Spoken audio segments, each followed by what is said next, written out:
E aí pessoal, tudo bem? Mais um vídeo aqui sobre Go e a gente vai basicamente falar sobre timeout e deadline aqui no gRPC.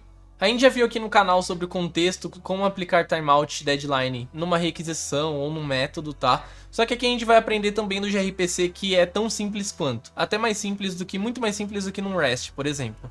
Então a gente vai aprender como colocar timeout, como o timeout funciona e como o deadline funciona aqui em Go utilizando context no gRPC. Então vamos pro vídeo.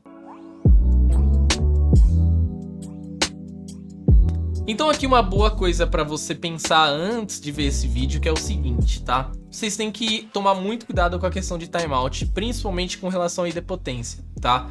Por quê? A gente vai lá e coloca um timeout porque a gente quer que a requisição seja rápida, que o nosso processo seja rápido, que a execução do nosso projeto seja rápida, então eu vou colocar timeout porque se ele demorou tanto, eu não quero mais esperar isso. E beleza, isso é certo. É certo você querer que a sua aplicação tenha performance, de que tudo funcione certo e assim por diante.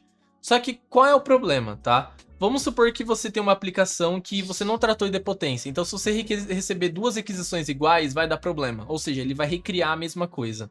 Ou então você tem um processo que é crítico e que não pode acontecer duas vezes a mesma requisição, tá? A maioria dos processos são assim. Mas no processo de login, tudo bem. Ah, deu timeout, demorou 10 segundos, pô, alguma coisa aconteceu. Deixa o cara retentar novamente mais um login. Não tem problema ele tentar outro login, tá? E tudo bem. Mas vamos criar um outro cenário. Vamos supor que você tem um processo de carrinho ou de processamento de compra e você foi, o usuário criou todo o carrinho dele, salvou tudo em memória lá. Na hora que ele salvou tudo em memória, foi que resolveu comprar, ele processou o pagamento, registrou tudo bonitinho e fez a requisição de compra. Na hora que você fez a requisição de compra, vamos supor que está recebendo muita requisição no back-end e o back-end está demorando, sei lá, 10 segundos para processar. Aí você, no client, vai lá e fala assim, ó, se demorou mais de 5, tem alguma coisa fora do normal, então eu vou cancelar e eu vou colocar um timeout. O que pode acontecer? Que a requisição lá no back-end foi processada, ele te retornou, só que você não viu a resposta porque você cortou com um timeout. O que isso vai implicar? Que basicamente o processamento foi feito, o cliente vai receber a compra dele, ou seja, ele vai processar a compra, só que lá no cliente ele vai receber que deu erro, porque tá dando alguma coisa errada, porque você cortou por conta do timeout. Aí ele vai e tenta de novo, porque como deu erro, ele vai tentar de novo outra requisição e recebe outra requisição de compra. Aí depois você vai ter que trabalhar com estorno, cancelamento, então tem que tomar muito cuidado onde você vai colocar timeout e você garantir que o server está preparado para ele saber se resolver e também o cliente para você colocar um timeout adequado, tá? Dado essa mensagem, como a gente consegue trabalhar isso aqui no gRPC? No gRPC, assim como em todo projeto Go, você vai ter que trabalhar com contexto.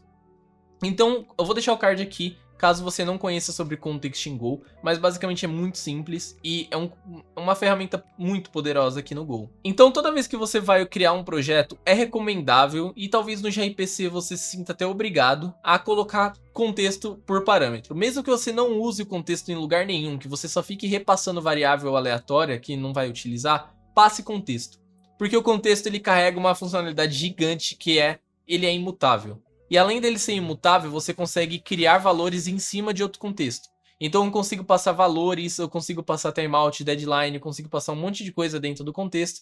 E todas as ferramentas por exemplo, SDK de AWS, SDK de algum banco de dados, todas utilizam contexto para você aplicar timeout e o gRPC não é diferente, beleza? Então aqui o que a gente pode fazer? Tá vendo que toda vez que eu vou criar um contexto, eu passo um contexto vazio, que é o context.background, eu poderia colocar aqui context.todo também, é a mesma coisa praticamente. Basicamente aqui, o contexto, sempre você cria um contexto a partir de outro. Se você não tem, você cria um contexto vazio e cria algo em cima dele, tá?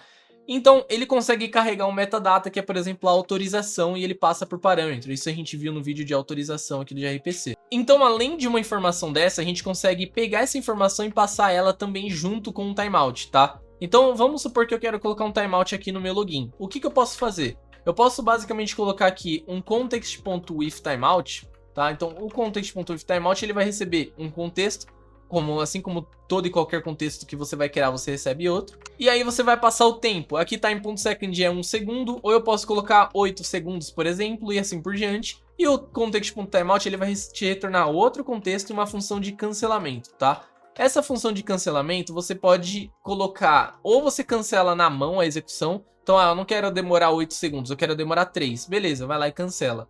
Ou então você coloca defer aqui para ele executar no final, da execução aqui do Go, você colocar um defer, para se não estourar, por exemplo, não estourou 8 segundos, então você vai lá e cancela ele, porque o método terminou em 2. Você vai lá e cancela, porque não tem por que ele ficar avaliando isso ainda, tá? Então aqui eu vou deixar esse defer cancel e eu vou passar esse contexto aqui, ao invés de passar no login, você vai simplesmente passar um novo contexto. Então no gRPC você só precisa disso para colocar timeout. Você simplesmente cria um contexto e passa ele por parâmetro, é o que você precisa fazer. Então eu vou colocar aqui, por exemplo, um timeout de 2 segundos, e eu vou vir aqui no nosso login e eu vou colocar um timeout de, sei lá, 10 segundos, tá? Vou colocar um time.sleep de 10. O que vai acontecer aqui, tá?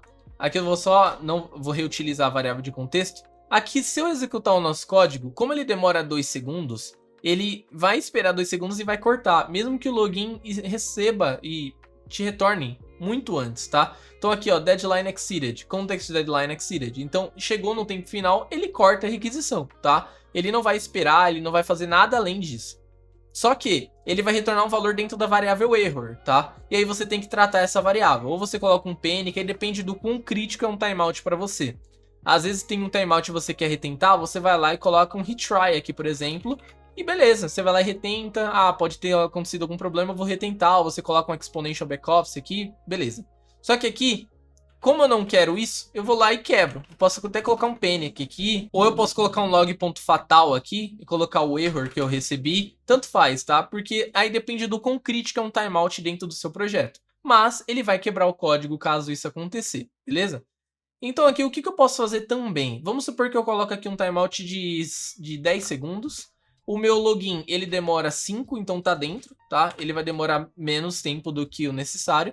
Só que eu vou lá e vou colocar aqui uma função anônima de GoRoutine aqui. Eu vou colocar uma função anônima que dentro dela ele vai chamar o cancel, tá? Só que ele vai chamar o cancel depois de, sei lá, 2 segundos, tá? Então ele vai demorar aqui 2 segundos e ele vai chamar a função cancel. Se eu executar aqui também esse código, ele não vai esperar 10 segundos. Ele vai ver que você chamou o cancel e já vai cancelar. Só que a mensagem de erro é outra, cancel context cancelled. Por quê? Ele não esperou 10 segundos e nem estourou o timeout, porque aqui é 5. Só que você chamou o cancel antes, então ele vai cancelar tudo, tá? Mas a mensagem de erro é diferente. Então isso pode se fazer necessário em algum contexto, por exemplo, que você tá um gracefully shutdown, por exemplo. Você tá processando uma requisição e cancelou tudo. A sua máquina vai morrer, a máquina que você tá executando quebrou, sei lá, e você precisa parar o projeto de algum jeito.